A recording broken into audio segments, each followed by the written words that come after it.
It is now time for Bruce Bochy, and he is live here on the home of the Rangers with Shan, RJ, and Bobby. And it's brought to you by the original Louisiana brand hot sauce. If bold flavor is something you're after, grab a bottle or 10 of the original Louisiana brand hot sauce, the official hot sauce of the Texas Rangers. The original Louisiana brand hot sauce. Flavor favors the bold. Good morning, Skip. How are you? Good morning. Well, I'm doing fine. We got some wet weather here, but it looks like we'll get this game in. Now, since your sponsor's hot sauce, on a scale 1 to 10, what type of heat can you handle? Oh, geez, I'm pretty good at that. I love hot peppers. I have them pretty much daily. I'd love them with breakfast. I don't know if I'm a 10, but I'd be pretty close. Okay, so like when you're ordering wings, you're getting hot, mango habanero. You going with the lethal dose? No, I'll go the hot habanero. Oh yeah, I like the habanero. Now we were just talking about the end of the Warrior season, and I was asking Choppy how much did Boch cross over to Golden State, and it looks like a good amount. Yeah. Your interaction, just thoughts on the Golden State Warriors, Bruce, as it looks like their dynasty run may be coming to an end, and you know a thing or two about a dynasty. Yeah, what a run they had. Steve does such a great job there. Yeah, we would spend some time together. He'd come over, catch some games. He was a baseball fan, but unfortunately more of a Dodger fan. But still, they were so big in the Bay Area, as they should have been, because of their domination. And then, of course, when they moved to the city, they were just a few blocks from, where the ballpark is, where the Giants play. So it is really convenient, but it's one of the longer runs I think we've had in sport franchises. And, of course, Curry, with what he's done to help carry that, but really so many of them, they just did a tremendous job of playing together as one, and I enjoyed watching them. They were a close-knit group, and I don't know if it's over now, but it's definitely not quite the same. We know that. Bruce Bochy joining us here on 105 to the Fan. We were talking about this earlier today. Just a little bit of a slump for Evan Carter. How was the league adjusted to him? Based on what they were and how they were pitching him at the end of last season versus now. Have they made adjustments to him? Well, I think they're being a little bit more careful to him. That's going to go with the territory when you have success like he did, especially in the postseason. I'm probably not attacking him as much because they know he has a great eye at the plate with that discipline. They don't want to walk him because of his speed, but at the same time, they're not giving in probably as much because he has more power than you think. But I'll add to that. I just don't think he's quite where he's going to be as far as his timing, swinging the bat. We're facing a lefty today, and he's going to play. I need to give him some at-bats, and so he'll be out there, and he's facing one of the better pitchers in the game, this Scooble. He's got his hands full. He's hitting 7th today, but he's going to get on the roll, just like all of them. I think it's fair to say Corey's not quite where he's going to be, or Langford. So you just stay with them, and we'll get this thing clicking. But I know this is an offense that's going to give us 1 or 2 runs a game. You got Jack Leiter called up. He's going to be pitching tomorrow, it sounds like.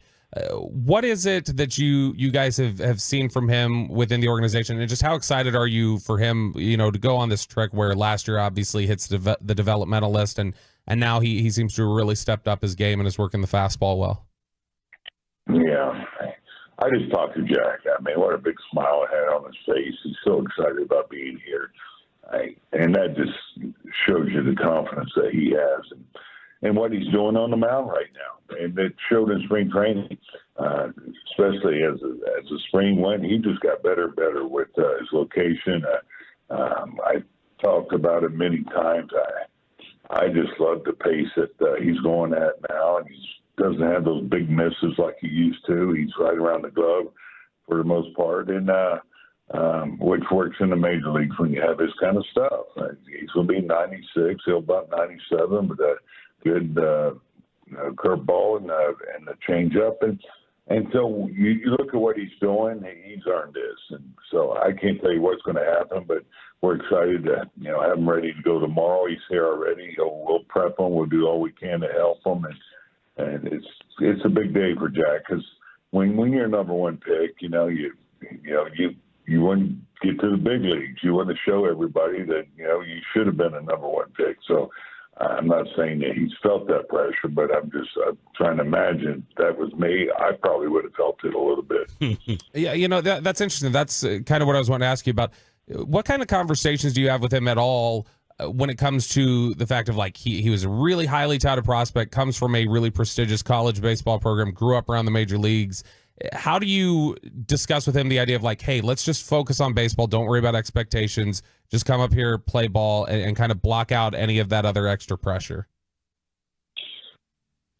Yeah, we talked this spring a little bit, and I just said, Jack, I don't know what's going to happen when we get to the end of spring training, but I know one thing: well, you're throwing the ball, you're going to help us. We need you, and we need you to be good, obviously. And but on the other part, he's lucky in the fact that he's got a father that spent a lot of time in major leagues and talks about baseball on a daily basis, so he can help him with all that too. But even with that, yeah, we as coaches, we're here to support them, help any way we can. That's our job, to serve these guys. So we'll be doing all we can today and tomorrow to have them ready to go. Bruce Bochy joined us here, 105 through the Fan. When a team, and every baseball team is going to go through slumps offensively throughout the course of the year. As a manager, is that kind of like a helpless feeling, just sitting there watching and knowing that you just got to kind of hit your way out of it? Well, maybe a little bit. I mean, what can you do? You try to put these guys in a position to win the ball game, which we were yesterday. And so, I take it when it doesn't work out. Lads comes in, he has bad luck. Guy hits one up into the bat. He didn't even know where the ball went. It blooped in the right field. You try to figure out ways to manufacture runs, but we're doing some. We're not creating a lot of traffic, but as a manager, you also know how good these guys are and know that they will come out of it. I thought this would be a tough stretch for us. Especially on the physical side of it, just 17 consecutive games. But these guys are doing a good job of that. I would, if there's one thing I'm trying to get across to hitting guys, is this, just get them a bit more aggressive on this fastball. I thought we took a lot of them yesterday, a lot of hittable ones, and so sometimes you have to get out there a little bit more. And when you go to hit a baseball, you haven't mean business. And so I think we're missing a little bit of that. And it kind of shows when your slug is way down compared to what it was at this point last year. Bruce Bochy here on 105.3 The Fan, your home of the World Series champs. Dumb question of the day will come from me, Boch.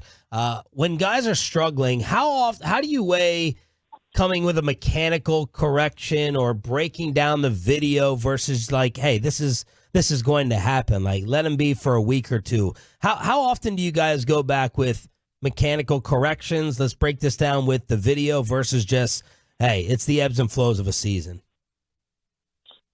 Yeah, there's a fine line there. Looking at the videos and talking about mechanics, I think it's overdone at times. I really do. It's more about, to me, competing. At this point, you should have your mechanics down. Doesn't mean you get out of whack occasionally, and that can be spotted with the cameras and the computers that we have. It'll stand out. So that we can find, but. Man, when you start getting a lot of thoughts in your head and staring at computers and stuff, that to me is a distraction from what you need to do. And let's go out there and saying, I'm going to beat this guy, whether you're a pitcher or you're a hitter. and compete. Now, to add to that, though, I would say it's always good to have a little bit of an excuse that it's something else. I'm not bad.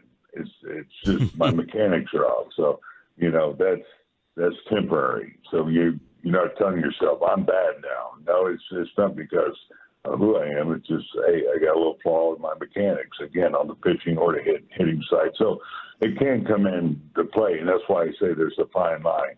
But I think for the most part, we can't overdo it. Boch, I know, looking at the videos. Yeah, I know earlier this week, Max Scherzer got the opportunity to throw to hitters, and you were impressed with, how his location was and how he's coming along. There's been a lot of bad news, obviously, with injuries leading up to the season for you guys, but that seems to be one that's progressing well and is exciting. Can you just talk to us about what's next in the progression for Max Scherzer and how you feel about how he's looked out there throwing? Yeah, he's going to throw Friday in Atlanta. He'll do that again. We'll extend it even more. So he'll have, gosh, I can't tell you for sure, but probably 4 of these, and then maybe we can start the rehab. Could be 1 or 2 earlier, but he'll start pitching in games here, within 2 weeks, I would think, and start facing the hitters in live action. So he's on his way. You watch him, and it's hard to believe that he had back surgery this winter, or really in the middle of the winter. It blows me away. His age, especially the way he has bounced back, and kind of tells you why this guy's so good and why he will go to the Hall of Fame, because he's determined to get back sooner than what we thought, and that's going to happen. So he's on his way. Skip, some of the Red Sox players, particularly Kenley Jansen, has said that he's noticing a difference in the baseball, that the quality just isn't there. Have any of your pitchers come to you and mentioned anything different about it this year? I haven't had any pitcher come up to me. Doesn't mean that they haven't talked about it amongst themselves, but as far as talking about it with the media or with any of the coaches, no, I haven't. I did see those comments. I did see them, and but we get to rub up the balls, and so I will ask around now that we're talking about it, just to get their thoughts. But and the only reason I haven't is because I haven't heard anything. And you hate to put something in their heads, there's something wrong with these baseballs, but I'll ask them, because now it's out there, with what Jansen said. So no word on it from here. Boch, how much does it stink seeing Mike Bassick on the road versus just at home games in Arlington, now that Bassick's working some road TV games? Yeah, no, it's a little hard on the eyes, but it's all right. No, it's good, all good, and we got another pitching coach here. He can help out. We'll put him to work. Yeah, he will give unsolicited advice. Just nod your head and say, yes, Mike. Yes, Mike. Boch, thank you thank you so much for the time, and happy birthday as well. Hey, thanks, guys. Yeah, I could have been happier with the win, but we as the staff got together, had a nice dinner last night. That was nice of them to set that up. So, and it made for a good evening. But I appreciate it, and now it's time to go out and win a ball game. Yes, sir. We'll be watching and listening later on today. Thank you, Boch.